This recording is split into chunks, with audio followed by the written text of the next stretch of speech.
Hey, you want to help me move a boat? Let's do this. It's perfect reaction. Alright guys, another vlog, another day, another vlog. We're heading down to older Mikelson 60 Thunderbird. Standing by in our office right now. We were doing some work on it, and we're gonna move it around to Konakai, but we'll show you guys how to drive this thing, how to leave the dock, how to dock it, do all that kind of stuff with the pros. Woo! Hey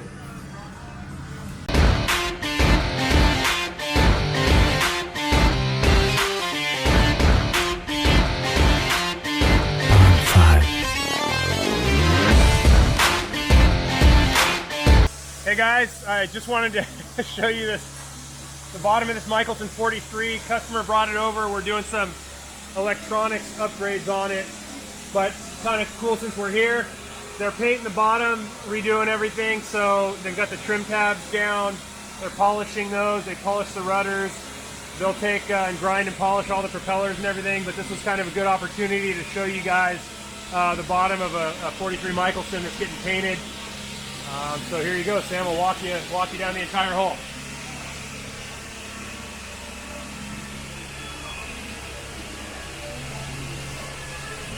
So this is a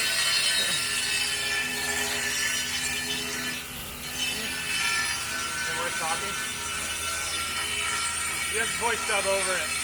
It's a transducer!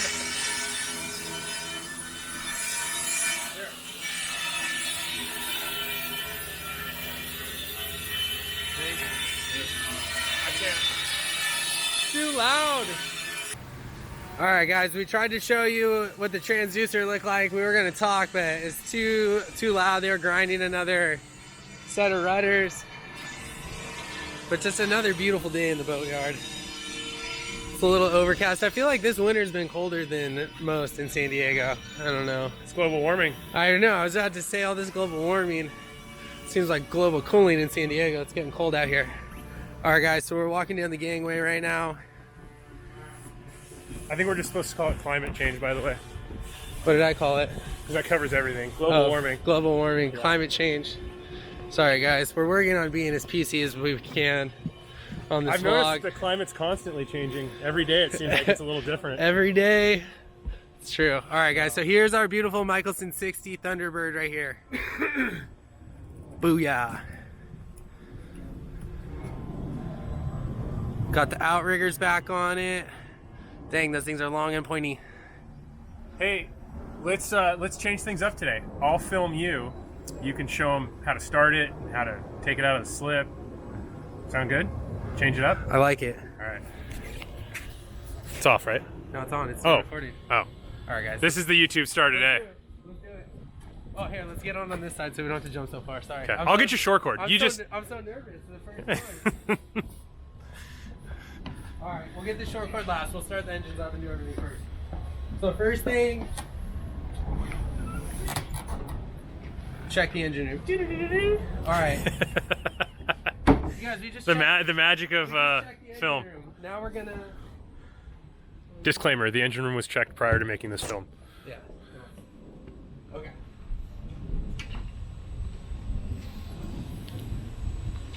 All right, we're gonna pause for a brief intermission while I find the key. I know. And we're back. Salon door key has been located. We found it. All right, guys. I'm unlocking this just to make sure that everything inside is okay. We're not gonna go over there fast, but I just want to make sure everything's good. I left the keys in the ignition. We're heading up.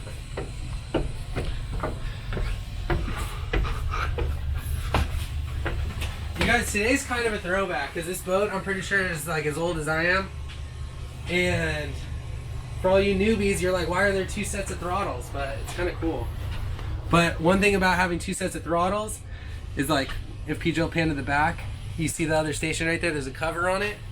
So we need to make sure that we take off all the covers, because otherwise when you go to put it in gear, it'll get stuck. So what Sam means is, when I push this one, that one moves. How cool is that? And I gotta take the cover off down here. So if you have a cover that's restricting that and you put it in gear and you can't get it out of gear, that can be problematic for crashing into things. So, in Sam's 24 years of life, his experience is unparalleled.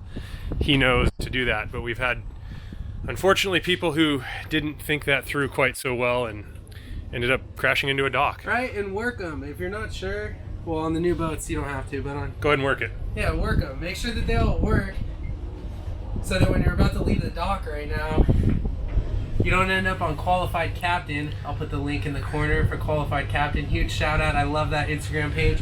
And if you'll go on there and you look at it, you'll notice one thing. There are no Michelsons on it because people that have Michelsons tend to know what they're doing. We train our customers very well. All right, we're firing it up. Wow, look at that thing. What is that? That thing's, is it jet? Hard to say, but I'm pretty sure James Bond owns it. That's pretty cool. Not as cool as this boat. Not as cool as this boat, but pretty cool. pretty cool. All right, guys. Engines are on? Engines are on, we're ready to go. So now what we're gonna do, take your short cord off, because PJ has driven away from the dock with the short cord still plugged in before. Just kidding. Not cool. Never happens. And then we'll get our lines, we're gonna get out of here. The 60, honestly, the bigger the boat, I feel like the slower it blows in the wind. They're pretty easy to drive, you guys, but I'm gonna take the camera back to PJ, and I'm gonna film him getting the dock lines, and then we're gonna get the heck out of here. Woo. All right, guys, I'm up here on the flybridge. I'm watching PJ untie the boat.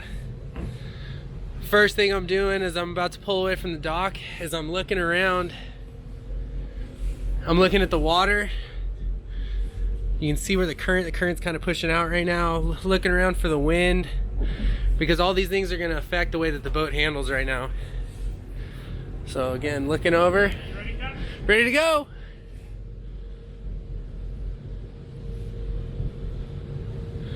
Looking over, and I'm gonna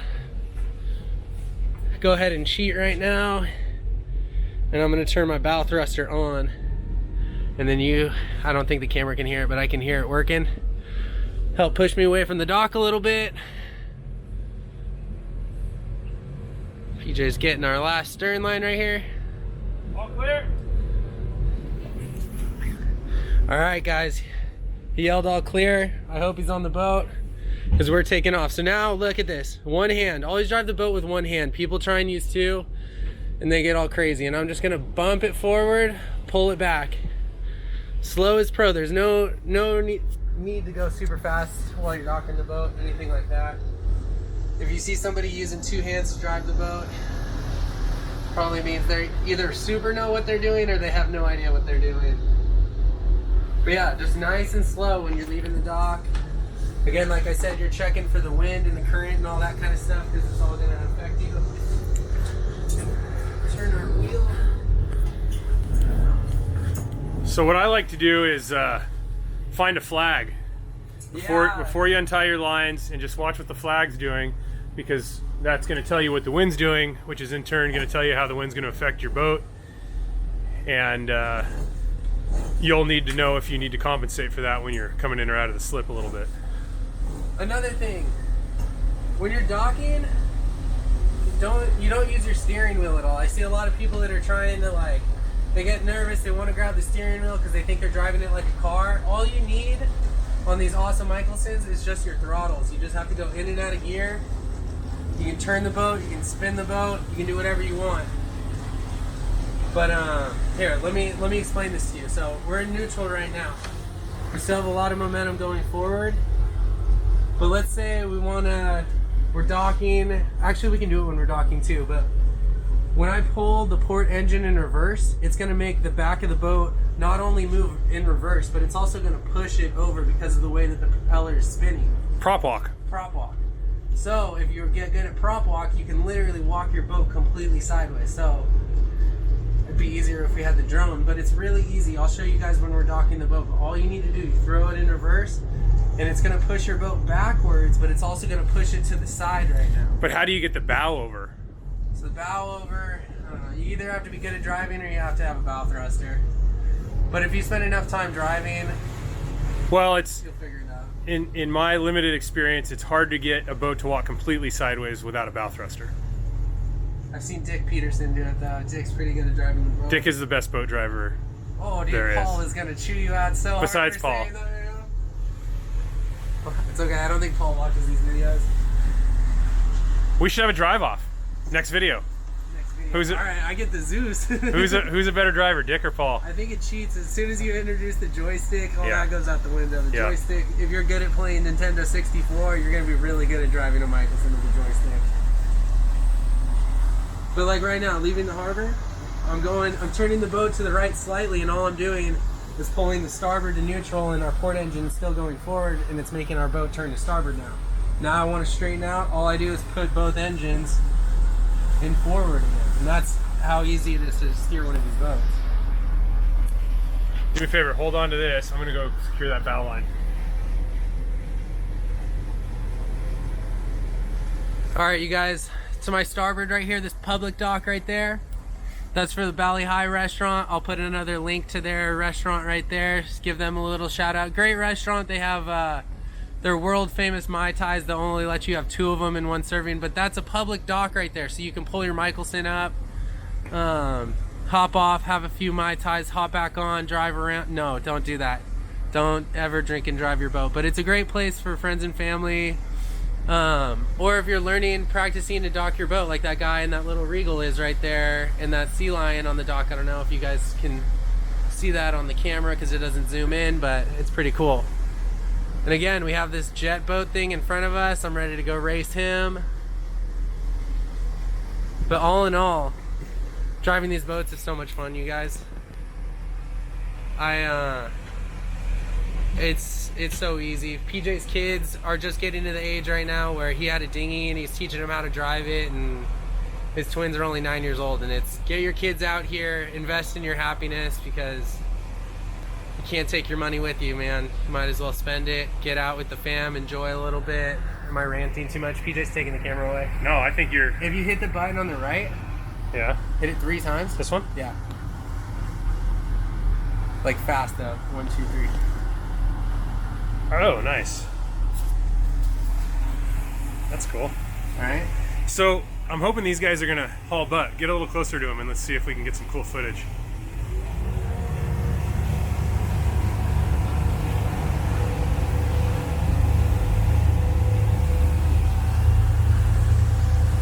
Should we race them? Obviously. Do we hail them? This is Motor Vessel Thunderbird hailing this jet boat.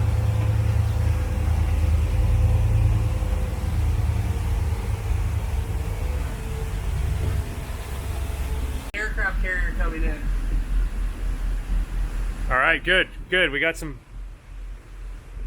I'm like, why is he not just like going out in the middle of the channel? You guys, we're about to end up on qualified captains right now. The only problem with this, we can't zoom with it, but that's okay. Sam's gonna get us really close to the aircraft carrier. Oh yeah, guys, until they start firing off that 50 cal, we're gonna continue to get closer. So you can see they got naval security. Hopefully you can see that. And even further in the distance is what may be the USS Abraham Lincoln. I'm not 100% sure. That's pretty good. Or the Nimitz.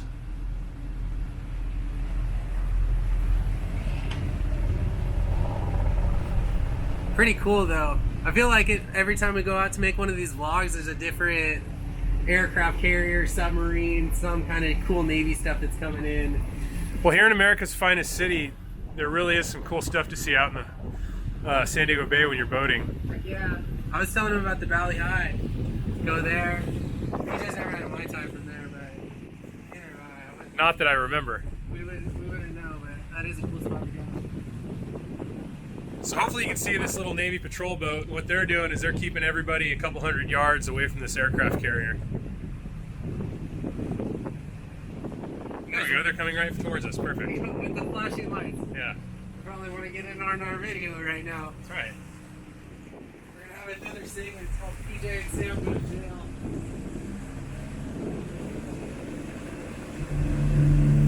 Dang, they're all loaded up with the guns and stuff? Yeah, they have, I count 3 50 caliber machine guns, 2 in the aft end of the boat and 1 on the bow. These sharks have freaking laser beams on their head, man. America. Wow, look at this aircraft carrier though.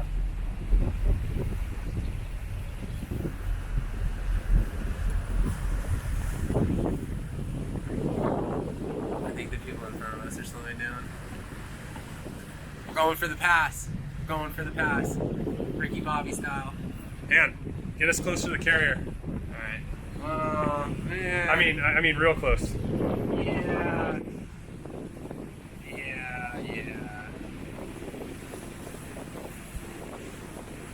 Look at all the paddle boards on that butterfly. Must be big paddleboard people. YOLO. They probably like that The brand. YOLO paddle boards. Yeah.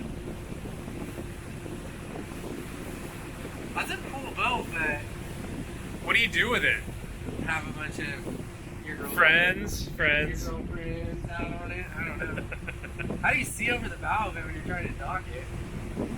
I certainly wouldn't have named it Butterfly, Yeah. which is what they named it. James Bond definitely would not have named that butterfly. That is what you call a... Zero trash. No. I think it's a panty dropper? It's a panty dropper. No, that's the, when you deploy the thread to ground fishing. Ah.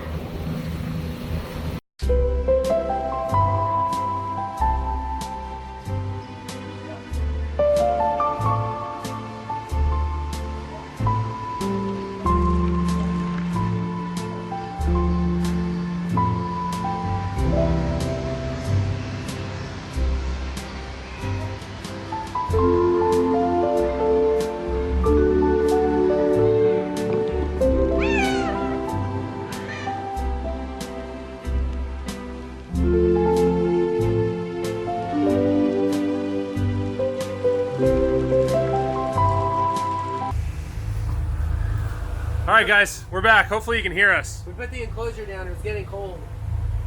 But what a nice day. It's a cool day. Cool day. Hey, we're gonna put your camera down a little bit more. Oh, right. There you go. Two down. Yeah, that's all right. On the right, you can adjust it. I got it. I'll just, Cameraman in training, you guys. This is exciting. yeah. I think I like being behind the camera more than in front of it.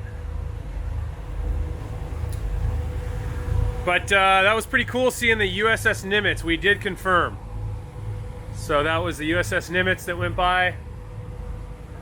We Googled it.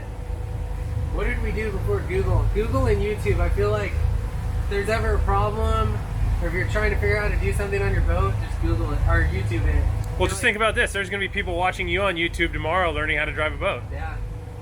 I know, I need to figure out how to do one of those cool like animated graphics and show you guys with the boat exactly how it all works and stuff. Because dogging it, it's pretty easy. As soon as you figure out how prop lock and all that stuff's gonna work. It seriously only takes probably 10 years of real time behind the wheel. Yeah, going out every single day, 8 hours a day for 10 years, and then you figure it out. No, it's much easier than that. The real trick is having the right person train you and being on the right boat. Because, you know, one of the things that we have an advantage with a Michaelson is our beam. Our engines are set so wide apart. Flip the camera so you can talk to it. Raji. Okay, so our engines are set so wide apart that what Sam was talking about earlier with the pivot of the boat, when you cross the throttles up or you put the port or starboard in reverse, the boat responds really, really well, and it does actually, you know, it can turn in its own length, you know, as far as like somebody just stuck a rod right through the middle of the boat on its axis, and it'll sit there and spin if you cross the throttles up. You know, if you have a more narrow beam on a boat, it's much more challenging to do that. What does cross the throttles up mean? Oh, cross the throttles up is when you put one in forward and one in reverse. That will spin the boat on its axis. It'll just sit there and do a circle within its own length. That's what I mean when I say cross up the throttles. So if you have a hull design that can do that, it makes you know, controlling the boat much easier. So that's, you know, that is a big advantage with the Michelsons. And again, that's because of our beam. Our engines are much wider, or, you know, set further apart, so you have a much better pivot point. So yeah. And you guys, these are things that we've learned. Myself, I haven't been doing it for, well, I guess I have. I've grown up doing this, but we spent a lot of time on not only Michelsons. I've spent a lot of time on other boats, other sport fishes, stuff like that. These Michelsons are by far, and again, I'm biased because they're the best, but whatever. But they're the easiest to drive, man. I was trying to drive, I don't even want to bash anyone on camera, but I was trying to drive this other 38-foot boat the other day, and I had the throttles crossed up, and it was like, the boat was just sitting in the same spot, not pivoting at all, and it's because the engines are so close together, you really don't get any leverage on it. So yeah, it's pretty cool to be able to drive these things.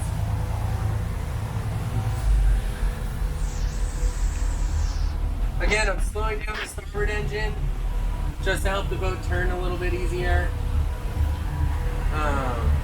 Just to show you guys, you can always turn the wheel, but it's cool to just be able to drive the boat with the throttle sometimes. Well, and one of the other things to keep in mind is once you're in close quarters in the the marina, you really don't want to turn the wheel, because once you have your rudders set straight, you want to keep them that way. That way, when you do put it in gear, you know the boat's going to go straight. Unless you, of course, use the transmissions to turn the boat. But that's important. So, once we get in close to the slips, we set the wheel so the rudders are straight and we don't touch it again the entire time. Including when we're docking the boat and everything, because there's no need to. It's so true. And what happens if you lost, like, heaven forbid, but what happens if you lost all your rudder fluid or something, or what is it called? Your hydraulic went out, and then all of a sudden you can't turn the boat, you have to just drive with only your engines and stuff. So it's definitely a skill you have to learn when you're moving into a Michaelson. Not the 43s and the 50s so much, but definitely these bigger Michelsons, you need to learn how to drive the boat and be confident and capable and whatever we're going to throw at you. That was a good ramble right there. That was. Well, the nice thing is Sam is a licensed captain. Oh, don't tell people that. Oh, a seaman. He's a seaman, if you will. No, I do have my captain's license. My dad our dad pushed really hard for me to go get it, and I'm so glad that I did, because it's a great 2-week training.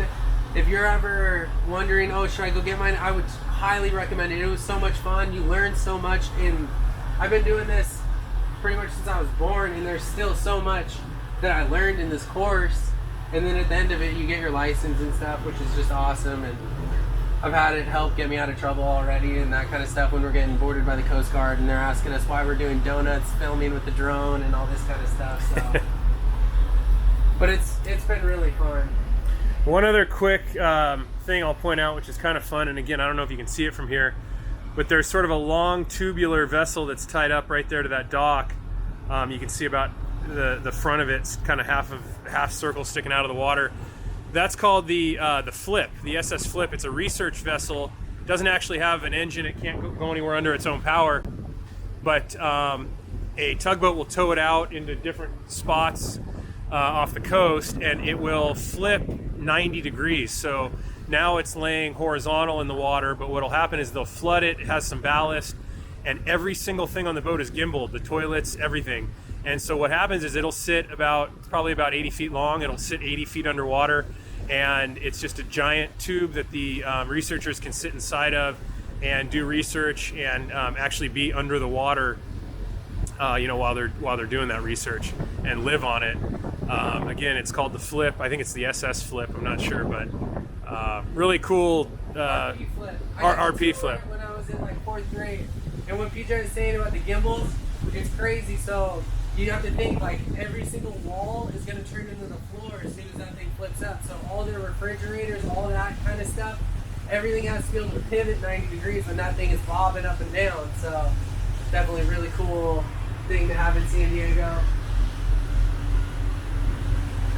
Little useless information for our viewers. Oh, here's some good information. All right, so I'm bringing my boat up from Mexico and I need to check in with customs. There's an app on your phone called IBP something patrol. So this is the police dock right here that we're passing. So you used to have to pull up there, call TSA, wait like 3 hours for the TSA agents to get down there. CBP Rome. Get in close right there. It's the guy with the blue one. Download There's that. a glare. Hang on. There we go. Yeah, click it on there. I'll put the link to it in there. But anyways, you download that app and it's so cool. So then you enter in all your boat information, who you're with, how long your boat was down in Mexico, and then instead of waiting for the TSA agent to come down, they just FaceTime you and you walk them through the boat with your cell phone, and it's so bitchin' because it turns something that used to take 4 or 5 hours into something that only takes about 20 minutes now. So it's actually one cool thing that the California government has done in these last 10 years. So what typically used to happen is these guys would work at the airport, these agents, and they'd have to come over from the airport, and if they were busy over there, well, they'd just take their sweet time, and they don't really care how long the boat's sitting at the dock, and eventually they'd come over. But now with that app, it's much more convenient. The process is much quicker, and you're in and out, no big deal. All right, guys, we gotta steal the camera back because I need a favor from PJ. Or do you want to drive for a sec? Sure. Our lines need to get swapped because that's Paul's. Oh, I'll let you do it. Sweet. Sweet, sweet. All right, guys, we're signing off. We'll be back in a sec to show you how to dock this beast. All right, guys, this might get a little sketchy, but I'm going to try and show you how to dock this boat. We're going to go bow in with it. If you are first learning how to dock your boat, I would say definitely don't go bow in. Go stern in because your propellers are just like the two front wheels of your car. So when you go to put one of your propellers in gear, it's like turning your wheel one way or the other. But I'm going to flip the camera around and show you the slip we're going into. So look, all I'm doing, one engine in gear, back to neutral. The boat moves a little bit. We see how it moves. And then we adjust for there. Again, another thing that I'm looking at is the wind, the current. So you can see the ripples in the water. So everything's gonna push me down a little bit. So if I just kind of sit here, I'll be able to nose my way in, no problem. And again, when I put my port in forward, the stern of the boat is gonna go sideways like that. So you can see my angle right now. I'm not really lining up. But then again, if I just push that guy in forward for a sec, oh my gosh, look what it did to the direction of our boat. And go slow, you guys. There's no rush, you know? You look a lot cooler if you spend 30 minutes to dock your boat without crashing than you do if you spend 3 minutes to dock your boat and you freaking crash into your neighbors. So go slow. I'm gonna put this one in the slip really quick and not videotape anymore. My videotape man went downstairs to get my lines. Let me see where he is. Look at him down there. I was trying to film it, but it's too hard to film, so I'm putting it down for a sec, and then we'll get in. But you guys see, just there's like no wind and current right now. Real easy. We're just gonna go straight shot right in. All right, guys. Wish me luck. Here goes nothing. All right, guys. Well, we made it in the slip without dying. PJ's tying us up.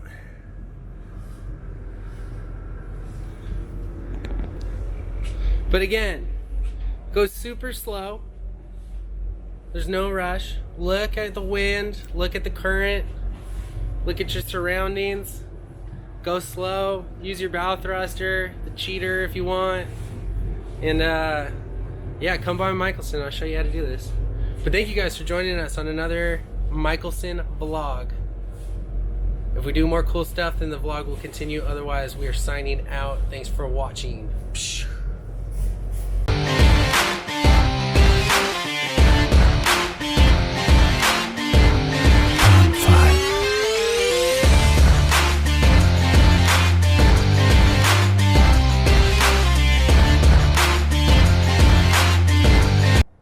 Alright guys, I'm up on the bow of the Mikelson 60 Thunderbird, and there's one more thing that I want to add. So, right behind me, Mikelson 60. Two on this side of me, I don't know which side it's going to be on the camera, Mikelson 61. PJ has more details on this Mikelson 61 for us. That's our that's the predecessor to the Nomad, our previous pilot house model.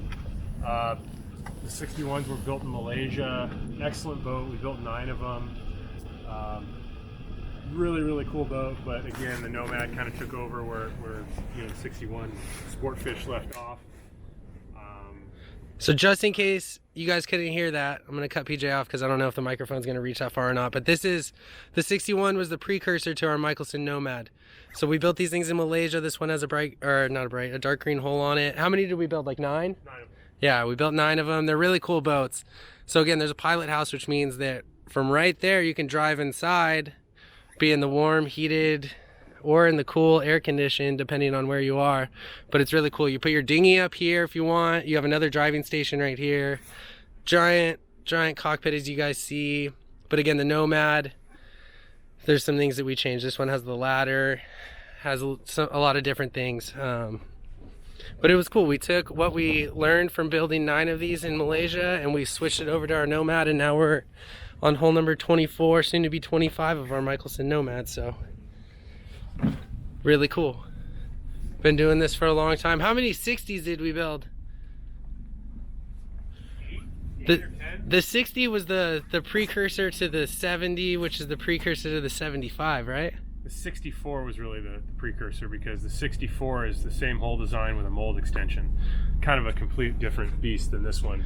So this one, because I have noticed that this boat has different lines. This definitely looks like a more East Coast boat, like a go fast boat. Bow, yeah. More Carolina style. Yeah. So we built, this was just a separate thing. What happened to the molds on this one? We just kind of phased this model out and out with the old, in with the new, baby. That's what PJ and I are doing. We're kicking all the old dudes out of the tier and we're getting all the young kids in. All right, guys. Well, that concludes it. Thank you for joining us on another Michaelson vlog adventure. We'll talk to you soon. Stay posted for our next video. Comment whatever you guys want to see, and we're happy to film it and do it. Team Michaelson out.